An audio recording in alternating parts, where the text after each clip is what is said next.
Assalamualaikum warahmatullahi wabarakatuh. Selamat pagi semuanya. Oke, ini adalah pembelajaran kita yang pertama setelah kita libur panjang hampir 2 minggu lebih karena kelas 3 melakukan ujian sekolah ya.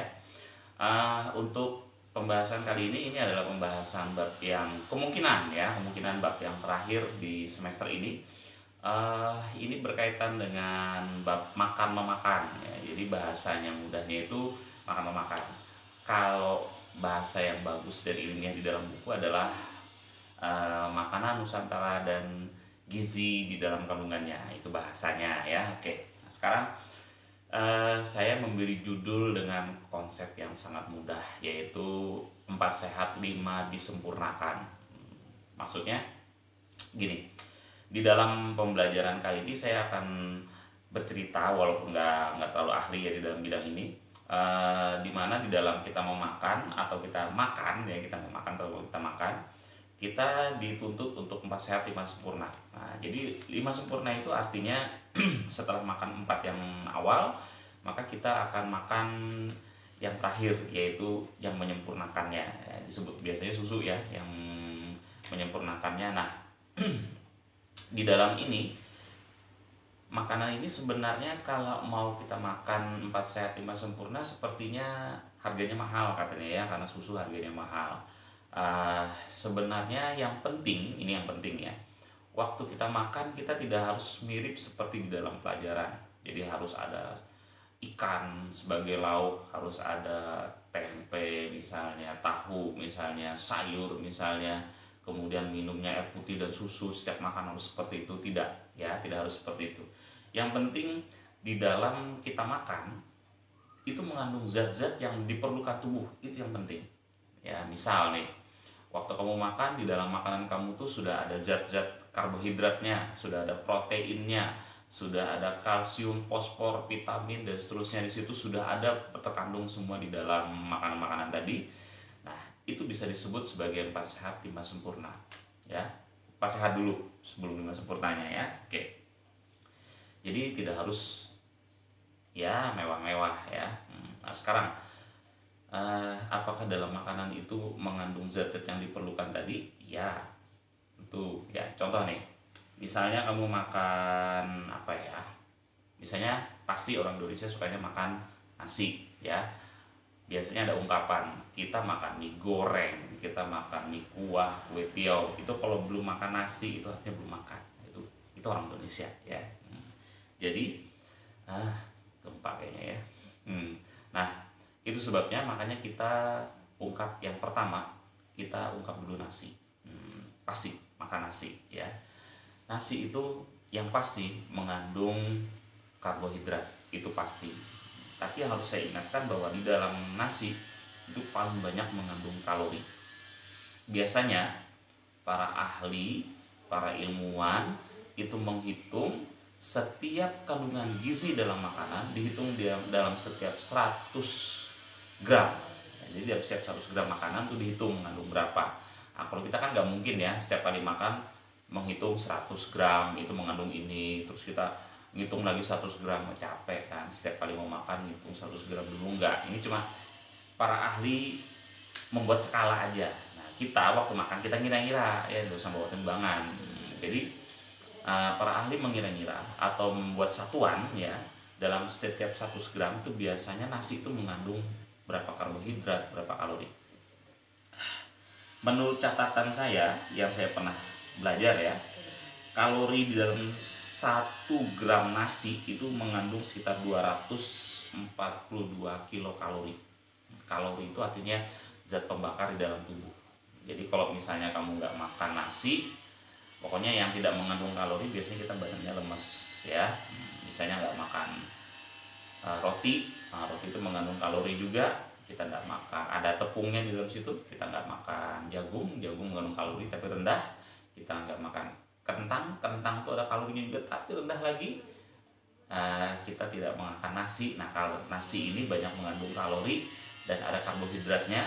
Nah, karena itu sebabnya nasi itu kalau dikunyah-kunyah lama-lama rasanya manis ya. Oke. Nah, ada gempa lagi.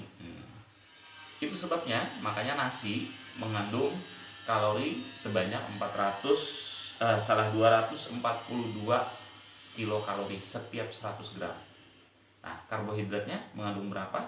Karbohidratnya kalau nggak salah mengandung 53,4 gram kalau tidak salah ya. Oke. Sebentar ya. Sorry ya, saya membetulkan sesuatu sehingga tidak terkesan seperti gempa-gempa ya. Oke.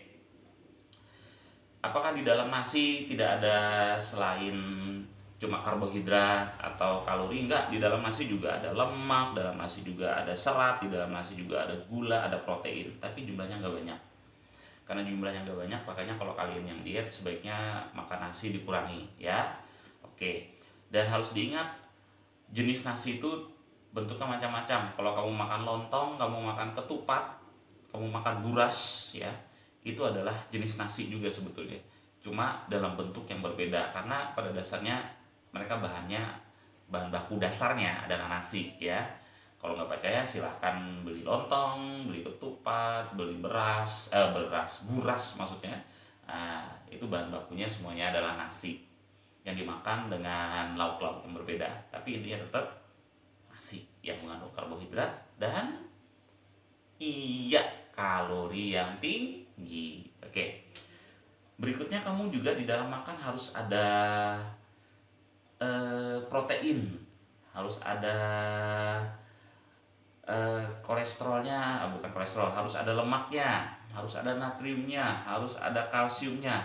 Nah, itu didapat di mana? Ya, itu didapat di yang mudah aja dalam kehidupan sehari-hari. Ada di dalam tempe, ada di dalam tahu. Ya. Dalam tempe, di dalam tahu itu bisa kamu ambil tempe dengan harga yang murah dan tahu dengan harga yang murah. Tapi ini setahu saya ya, ini rahasia kita aja sih. Setahu saya tempe kandungan gizinya sedikit lebih tinggi daripada tahu. Sedikit doang. Sedikit. Ya, nggak banyak, sedikit aja ya. Oke. Perbandingannya, kalau tempe memiliki kalori kalau nggak salah setiap 100 gram, sekali lagi 100 gram ya, setiap 100 gramnya ada 192 kalori, sementara kalau tahu setiap 100 gramnya ada 76 gram. Kurang lebih segitu ya. Oke. Kemudian masing-masing tempe dan tahu juga masing-masing punya lemak. Untuk tempe kalau nggak salah lemaknya itu kalau dijumlah, mau lemak jenuh, mau lemaknya murni atau gimana gitu ya, jumlahnya ada 11 gram. Kemudian untuk di tempe lagi natriumnya kalau nggak salah 9 mg, satuannya pakai miligram ya. Kemudian kaliumnya ada 412 mg kalau nggak salah. Ini catatan hasil waktu kuliah. Dan di tempe juga ada karbohidratnya sebanyak 9 gram dengan mengandung protein juga otomatis ya, karena di dalam tempe pasti mengandung protein. Proteinnya sebesar 19 gram. Itu tempe. Kemudian di dalam tahu itu tadi sudah saya terangkan mengandung kalori sebanyak 76 gram. Kemudian juga ada lemaknya ya, lemak jenuh dan lemak murni dan seterusnya dikumpul jadi satu, dijumlahkan sebanyak 4,8 gram.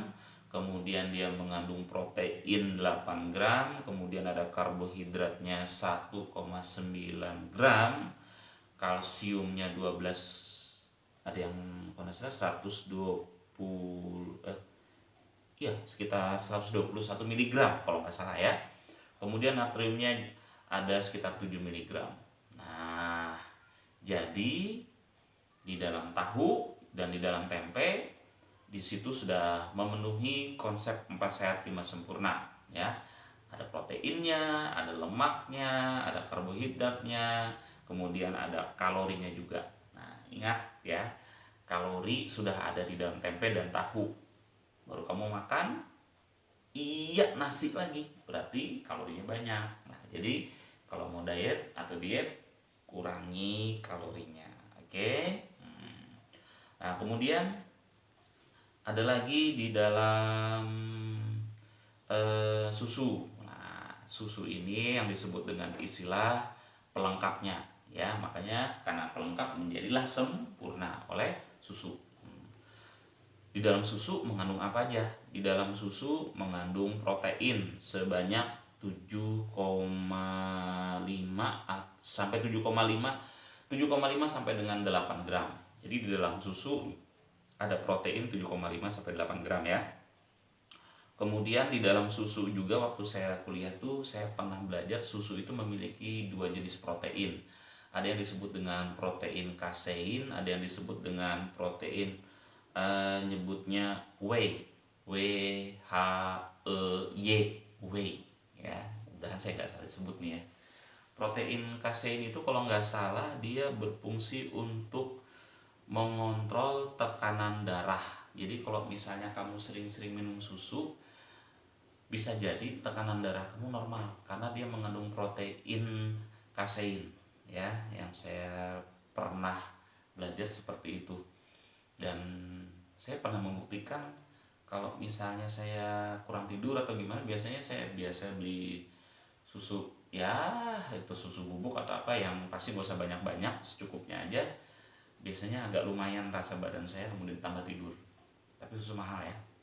Kemudian ada lagi disebut dengan whey. Protein whey itu protein yang berfungsi, ini cocoknya pada anak kecil untuk pertumbuhan dan perkembangan otot ya. Nah biasanya anak-anak memerlukan ini, protein whey ini ya, karena anak-anak dalam masa pertumbuhan. Dan biasa juga diperlukan protein whey ini untuk para olahragawan, karena olahragawan biasanya melakukan pergerakan dan memerlukan otot yang kuat. Oleh sebab itu makanya banyak para olahragawan disarankan minum susu karena mengandung protein whey ya. Oke, tapi dia setiap 100 gram, sekali lagi 100 gram susu mengandung dua protein tadi, yaitu protein kasein dan protein whey. Kemudian dalam susu juga ada banyak vitamin, hampir semua vitamin ada di dalam susu. Yang paling sering dibahas orang ada vitamin A, B, C, D. Nah, itu biasanya ada gitu ya. Vitamin A fungsinya macam-macam. Tahu aja, untuk mata sekaligus untuk pelembutan kulit biasanya menggunakan vitamin A. Vitamin B biasanya untuk pertumbuhan, cocok untuk anak-anak ya. Kemudian vitamin C ada di dalam tubuh juga. Vitamin D juga untuk pertumbuhan tubuh, tulang, kuku dan seterusnya. Termasuk vitamin D ini biasanya kolaborasinya ya dengan mineral kalsium yang ada di dalam susu. Kalsium biasa berkolaborasi dengan vitamin D. Itu untuk pertumbuhan tulang pada anak kecil dan untuk memperkuat otot tulang, nyebutnya biasanya otot tulang ya, karena tulang itu ditempelin otot pada orang-orang yang suka berolahraga. Nah, itu cocok gitu ya. Nah, kemudian ada lagi fosfor dan kalium, bukan kalsium lah ya, kalium. Fosfor itu biasanya berfungsi di dalam tubuh untuk meningkatkan gen-gen DNA dan RNA. Apa sih fungsinya? Nah, fungsinya biasanya di dalam proses metabolisme tubuh, DNA, RNA tadi. Itu aja singkat dari saya mengenai beberapa kandungan gizi di dalam makanan ya. Yang pasti di dalam 4 Sehat 5 Sempurna itu kalau kamu makan tidak harus persis harus ada ayam, harus ada tempe, tahu, harus ada sayur di dalam satu buah piring, enggak.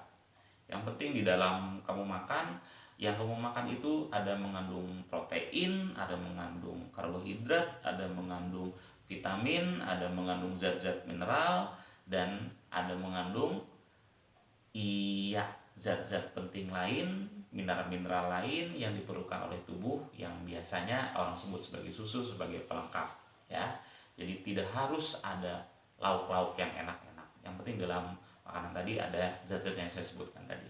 Oke, mudah-mudahan apa yang saya sampaikan ini kamu paham, kamu mengerti, dan mudah-mudahan bermanfaat ya.